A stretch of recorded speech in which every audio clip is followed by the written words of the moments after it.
I'm 31 years old, and I'm standing in a courtroom in downtown Toronto, holding a verdict that just changed 3 lives, and I am not shaking. I thought I would be. I practiced not shaking for years. My name is on a plaque outside the door. Associate Counsel. It still catches me off guard sometimes when I walk past it in the morning with my coffee. I stop and I look at it and I think, nobody handed me that. Not one person. That part matters. It matters because for a long time I believed the opposite was true about me. I grew up in Mississauga, in a house on a cul-de-sac with a finished basement and a basketball hoop in the driveway that my brother used every single day from the time he was 9 years old. His name is Brett.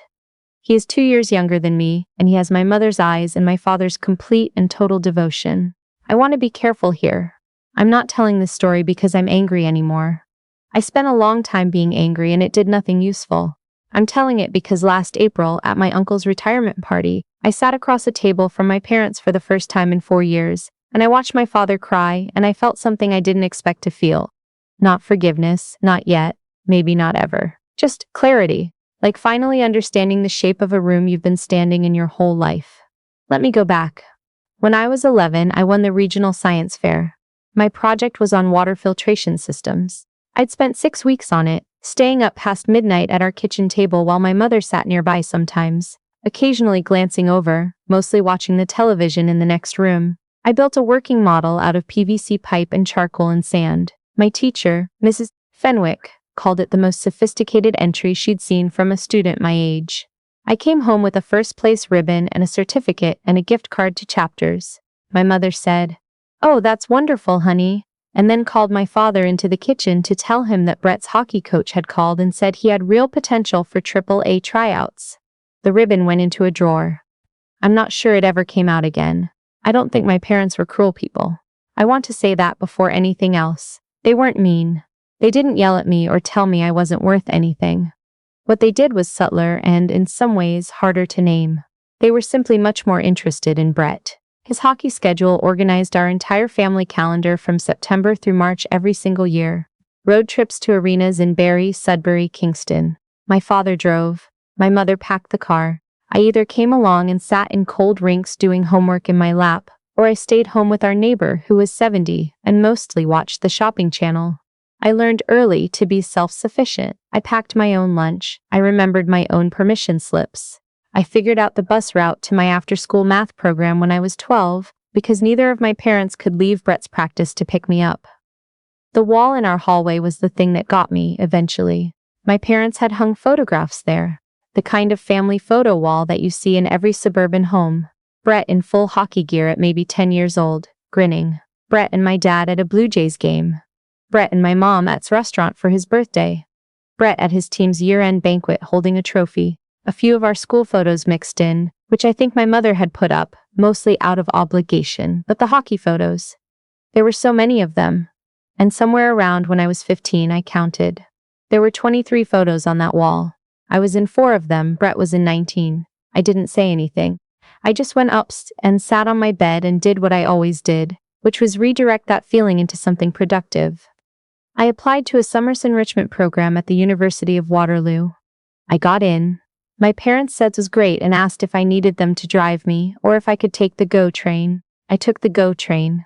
By the time I was in my final year of high school, I had already been accepted to the University of Toronto's Law School Pathway program, which required a separate application and a written essay, and 2 letters of recommendation. I told my parents about the acceptance over dinner. My father nodded and said, "Good, good," and then turned to Brett and said, "Tell her about the scout." There had been a scout at Brett's game that weekend.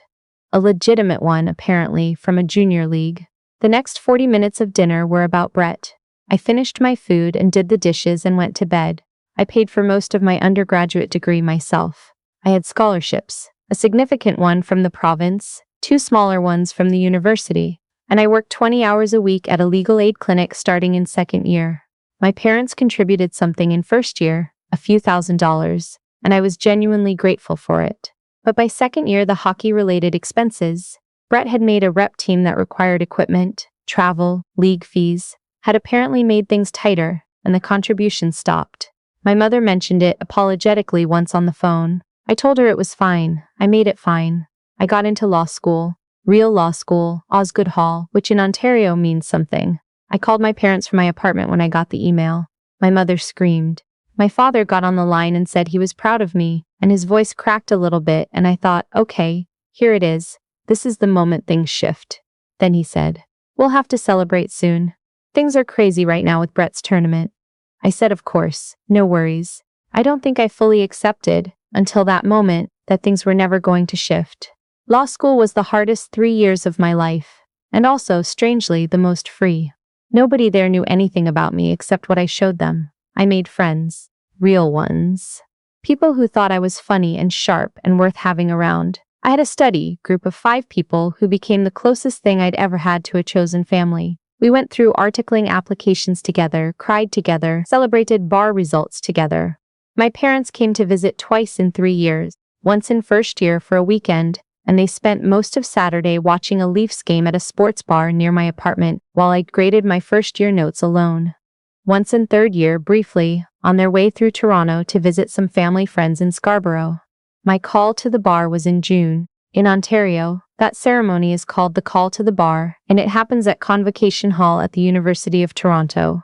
And you dress formally, and your name is read out loud in front of everyone. And it is, objectively, the biggest professional moment of a lawyer's life.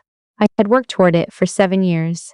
7 years of grades and applications and loans and early mornings and late nights and moments of genuine doubt about whether I was capable of this. I sent my parents the details in March. 4 months' notice, the date, the time, the location, the parking options.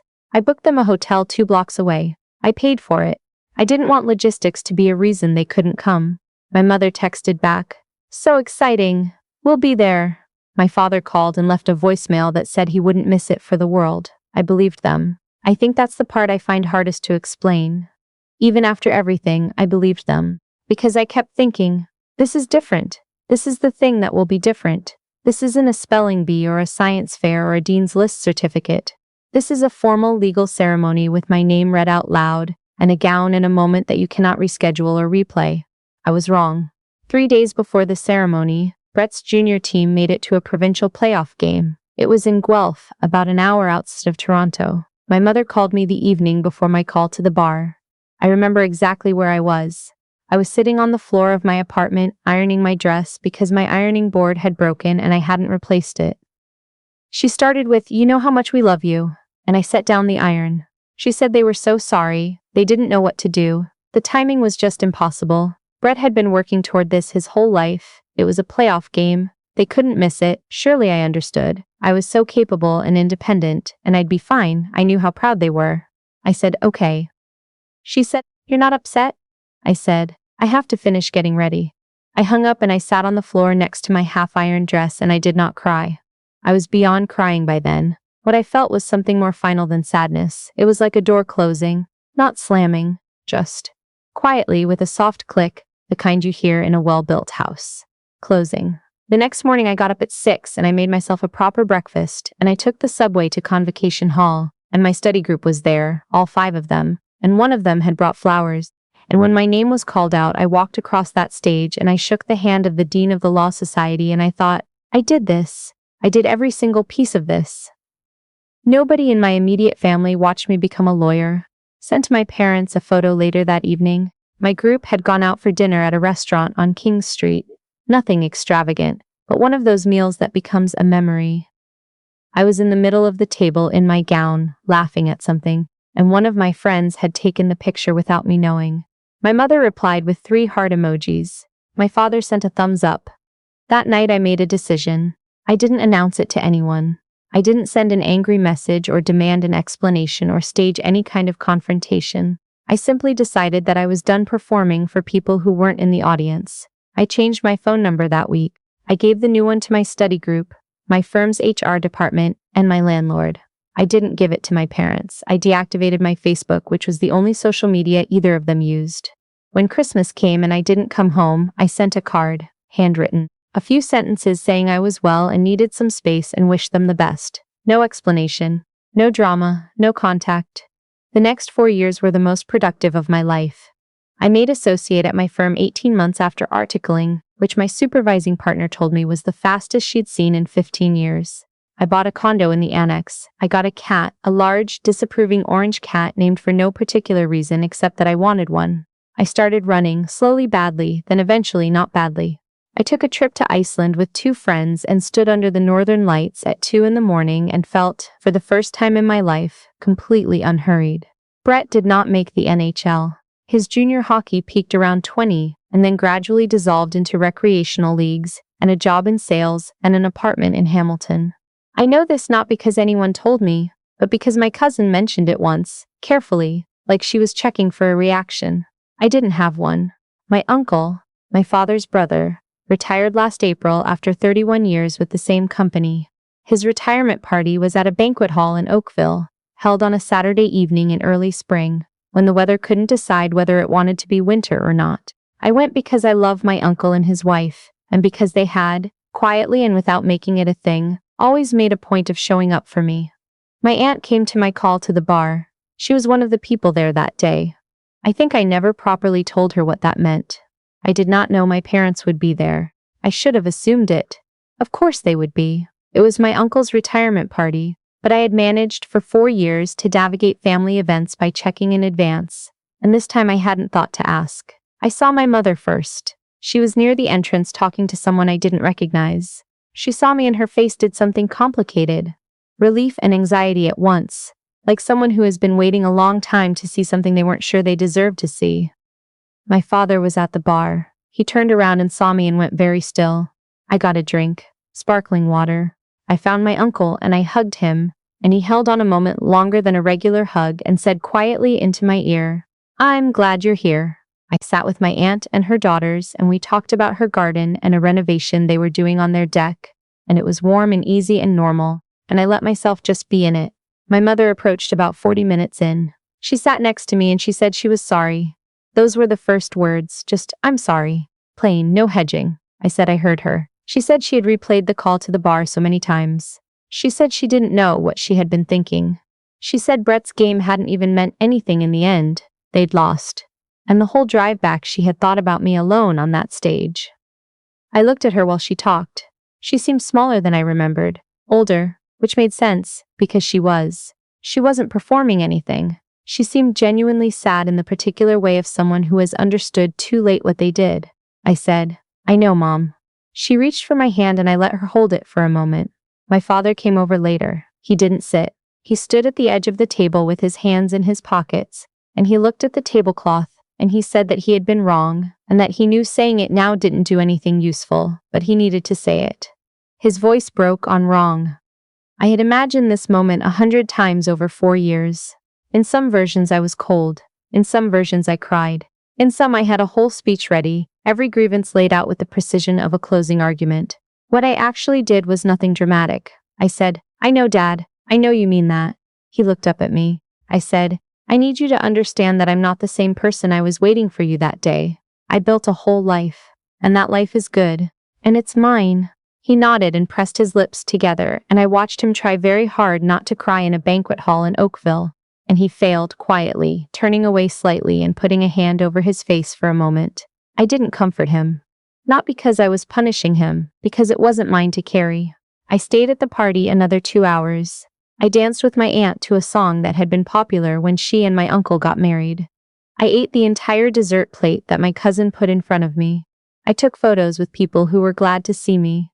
When I left, my mother hugged me at the door and asked if she could call me sometime. I said I'd think about it. I meant it as an honest answer, not a cold one. I genuinely didn't know. The door that had closed 4 years ago in my apartment on the floor with a half-ironed dress beside me. I wasn't sure it was ready to open again. Maybe a little, maybe eventually. But on my terms and slowly, and only if it was something I actually wanted. On the drive home that night, I went through Mississauga. I don't know why. I wasn't going that way. I just found myself on streets I recognized, past the arena where I had spent entire winters being invisible in the stands, past the corner where I used to catch the bus alone at 12 years old in the dark, past the street where our house was. I didn't stop. I merged back onto the highway heading east and turned the heat up and drove home to my cat and my condo and my name on a plaque outside a door. And it was enough. It was more than enough. And it was entirely, completely mine.